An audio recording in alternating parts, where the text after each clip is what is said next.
I waited my whole life for a trip. Permissions, leaves అని excuses చెప్పుకుంటూ ఉండిపోయాను. One day the tickets were booked and I was terrified. It made me think, if I'm afraid to go on a trip, what does that say about me?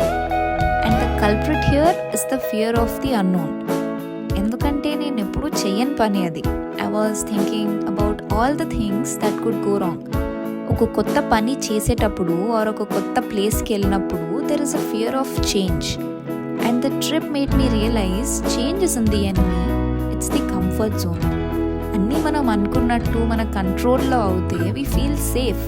But ప్రతిరోజు ఒకేలా ఉంటూ ఇలా కాకుండా వేరేలా ఉంటే బాగుండు అని అనుకుంటే what's the point? So after the trip I realised చేంజ్కి మనం భయపడక్కర్లేదు. Sometimes it's exactly what you need.